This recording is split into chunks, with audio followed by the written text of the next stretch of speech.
Hi there, this is Donna Kozik, and I am thrilled to introduce you to Melissa Kitchen, who is going to be doing a masterclass this morning on sharing your lessons learned.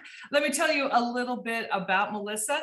After losing her own parents at a young age, preserving her family history and ties to the past became even more important to her. She and her siblings struggled to find many details of their past and longed for stories told in their parents' own words. Melissa believes the Russian proverb that says you live as long as you are remembered. So as a mom, she decided to do a better job of building the bridge between generations for her children by documenting family stories to pass along to her future generations. Melissa uses her talents as a teacher, counselor, writer, and coach to help others do the same. Her mission is to inspire and support others as they preserve their past through the power of personal stories.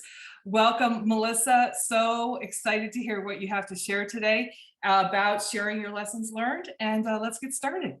Thank you so much, and welcome everyone. I'm so grateful for you all to take the time out on a busy weekend to join us. Again, my name is Melissa Ann Kitchen.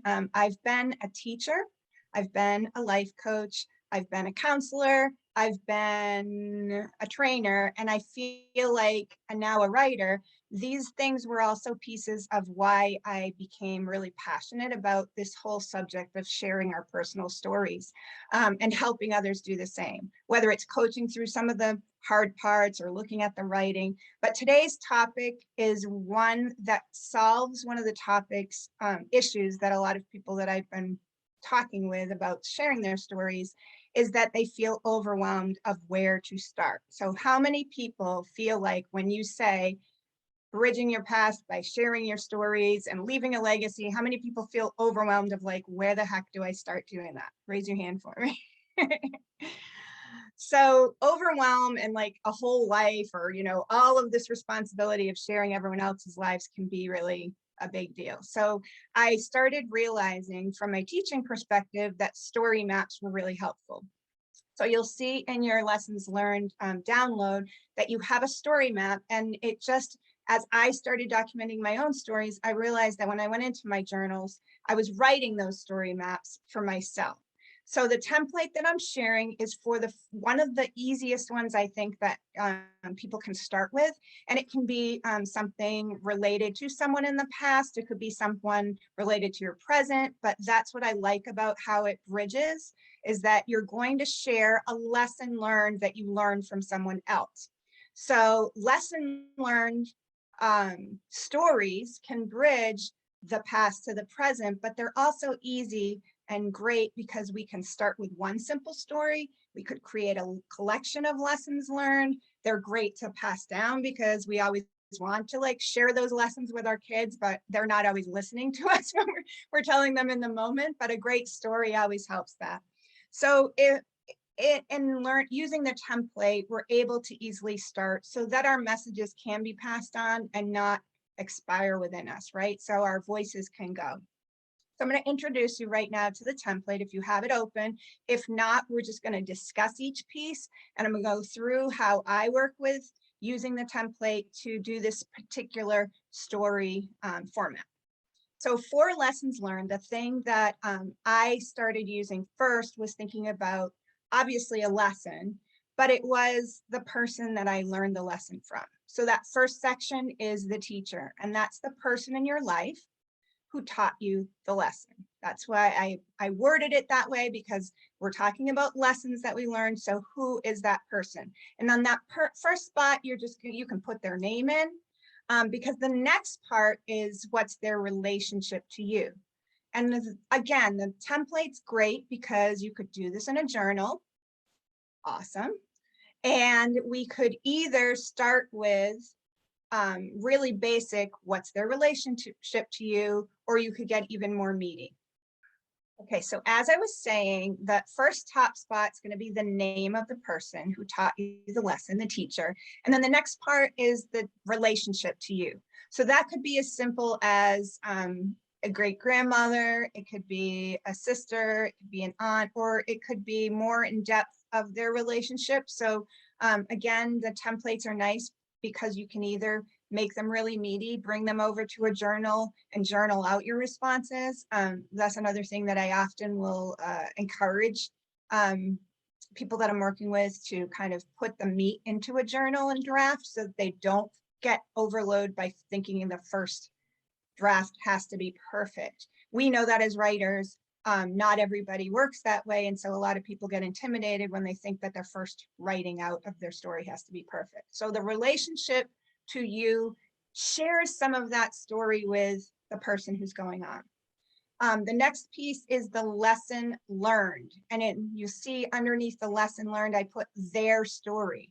So what's the story that they kind of, from their viewpoint, that you learned this lesson from? What's their piece of the lesson that was passed along to you, or what did you observe them doing that you learned the lesson from them? So what was it about them in that story that taught you the lesson? And again, how you learned it, how was it passed along to you? So from their perspective and their story. And then finally, when you synthesize that and look at how it affected you, now you're doing the lesson learned, but you're doing it your story. So how it helped you, how it affected you, how you're passing that along, what you learned from them. So those are the simple pieces, but you can see how just those simple 1, 2, 3, 4 sections could then turn into something really meaty and also be repeated with different stories. So I'm going to give an example of one from myself that I have worked through this with and kind of go through some of the process of what I do, because part of what I like to do when I'm preparing to write my own stories is also take the time to be thoughtful and meditative in the right place to write those, because we're doing things that are usually kind of, heartfelt for us. And so I like to kind of get rooted in the past. So I often will sit down and do a little meditation or dreaming or relaxation before I get started. The person that I'm going to share today as my teacher was actually my husband's grandmother, great Graham. And her relationship was that I was blessed to, after losing both my parents, marry into a family that was very family oriented. And I might get choked up because she was an amazing person, and she passed away a couple of years ago at the age of 94. So she lived a full life and a very remarkable life. And it's often when you hear people, pass, and she was in her 90s, but you just say she was a really amazing person. And you want people to say that about everyone, but she truly was this amazing person. So her relationship was that she was my son's great grandmother, and she was my grandmother that I had at the time. Her story, the lesson I learned from her was that her mom at a fairly young age was diagnosed with mental illness. And so her growing up in her formative teenage years was challenging, because that was always a piece of her life that kind of divided her from some of her grandparent relationships. She was very close with her father. She was close with her mother, but in a very different kind of way, as she struggled with that. Now, mind you, thinking of her age and when she was born and what mental illness looked like at that time, it was also very challenging. She then lost her dad. Well, first she lost her sister, who was her best friend, and I feel like a couple years older, and I should have details better. And if I was writing it down, I'd ask all the questions, because one of the things I teach people is get the dates, get the facts, and get the addresses and all the locations. So be as specific, but we can add those in. So she had a sister that was her best friend and her dearest friend. And in her 20s, she passed away from cancer. And so she then had, her mentally ill mom, who also passed away at a fairly early age. And then her father ended up dying at the age of 62. So in relation to her life, he was very young also. So when she married my husband's grandfather and he was one of 7 children. So she married into this really large family that was a very different dynamic. And she was able to see the joy of a large family and wanted to encourage that. So they all those brothers owned a bowling alley and a restaurant together, and they worked their butts off, and they were always going. So she decided, and this was my lesson, to create Sunday dinner day where everyone would be coming from, because they lived walking distance from the restaurant and the bowling alley, where she gathered the whole family. So that was their tradition, that she would just cook all day. Everyone would be able to come and be together. And so even as I, however many years later, was brought into this family, she was still doing those dinners and those parties and those after Christmas things that my boys were so lucky to know both their great grandparents and be a part of. So her story was losing family and finding her new family, but also creating the environment to grow the relationship and treasure that. And it was a treasure to her. So that's really like the connection that she and I had, was that other people there, like my husband hadn't lost any, well, he had lost a couple of grandparents, but he hadn't had the same loss in his family. But she and I had this kind of kinship of like, life can be hard, you can lose people, and this is what's important. So the lesson that I learned and how it affected me was that I always wanted to emulate that also, to encourage that whole sense of let's get together, family's important, we're all here for each other. And so creating an environment for that was the lesson that I learned, and treasuring that was what she gifted me. So that was my example for my lessons learned. And you can see how I went through the story map and was able to go piece by piece by piece. And if I was writing it down, I could even add those details in anywhere on the map. I could take it into a journal and I could have just journaled it. You don't need the template to be writing on it. You can do this in any way that you want. The main thing is that you begin somewhere. The reason why I love the lessons learned is you saw it's a powerful, personal, and poignant story because you make it yours. It can be a single one, it can be a collection if you wanted to do a lot of them. So it's a great place to start. And that's my lessons learned. It is indeed. Thank you, Melissa. That was fabulous. Really, really interesting. And yes, round of applause for Melissa. Some great techniques there for capturing our history, our memories, our family's history, for sure. So does anybody have a question for Melissa? 1 second here. And you can go ahead and unmute yourself if you like, you have a question, or you can type it in the chat while we wait for, see if anybody does. Melissa, I'm wondering, does this person that you write about have to be someone that you actually met? Not at all. So that was another reason why I think lessons learned could be so valuable, is it can be someone you just have observed. It could be a stranger that you learned a lesson from. It could be a famous person that you've learned about and learned this lesson from. So definitely the reason why I think this is an amazing place to kind of begin is that you're thinking both about your own self and your lesson, and it can be from anywhere, but also it could be with the purpose of what you want to pass on, right? So even again, the final step after your story could be like, how are you passing it to the next generation too? So it could be anyone with that reason that might be your purpose, is the lessons you want to pass on. Right, because they're important to you, and so you're part of that legacy of passing that on. Tanya has a good question here. Are some of the lessons learned not all sweet and nice? Like you learned a lesson about yeah. what not to do? Oh yeah.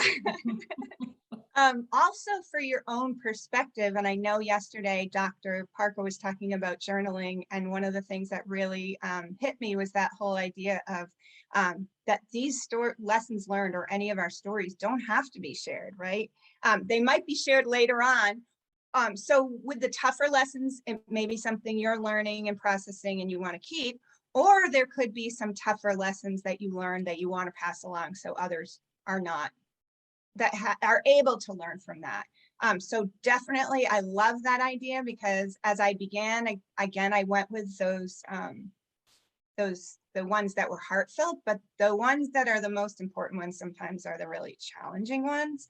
The thing I also love about that question was I had just watched on the plane ride a whole program about myths of history, right? How history has been rewritten for patriotism or for examples to show like how wonderful things are. And there's not always some great pieces that you can look back historically what the reality was. So a lessons learned one could be like that, like where you're actually getting to the truth of a story and the lesson learned. I love that concept of remembering that our history doesn't have to be perfect and shiny, but the lessons are definitely could be the scrappy ones too. Right. And we're both writing coaches, and I'm interested to hear some of your tips of how you would encourage somebody if they feel they're not a good writer. So I love working with that because it takes me from my years of being a teacher to working with adults also. And I love breaking it down into simple formats. So I think a lot of people that aren't writers think that it needs to be all developed ahead. So the first thing I do is get them in a really good place to kind of process the story, knowing that it doesn't all have to come out in once. Working through the story map.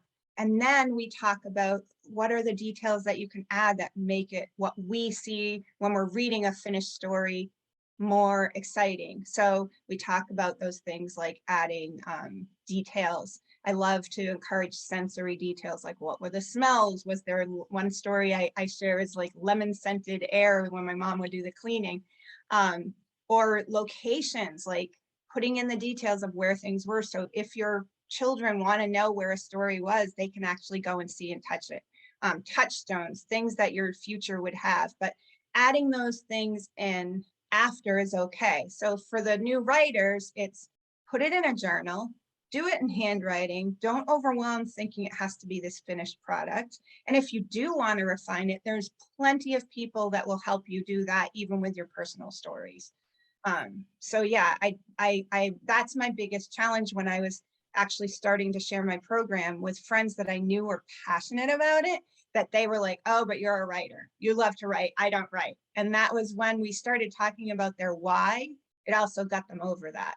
Like one of my friends was, my boys hear my stories, but they're not at a place yet to get it. She's like, I'm starting to learn my mom's story. So she still has her mom. And she's like, there's things I never knew that now I really respect. She's like, I want to get those down for when my boys will respect them too. So I Yeah. think that finding your why is a big one too. Yeah. Oh, very good.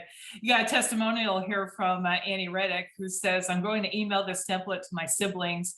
We share stories of our childhood when we're together, but I think this is a great way to create a family legacy journal for our kids and grandkids. So Thank you, Annie. wonderful, impacting Honored. families already. Melissa, thank you so much for sharing your wisdom with us. And if people want to connect with you, what should they do? So I have a website at melissaandkitchen.com. And when you go there, you can sign up for my newsletter to hear from me frequently. I'm also on Instagram at Melissa Loves History. And I do put up some of the templates and questions on there also. So I would Fabulous. love for Melissa, people to reach out. yes, Melissa Ann Kitchen. Ann is ANN. Melissa, thank you again so much for joining Thank us, you. and Thanks really for the enjoying opportunity. hearing your masterclass about sharing lessons learned, and look forward to hearing what you have to share and what lessons you have to share from those who came before with those who are coming after.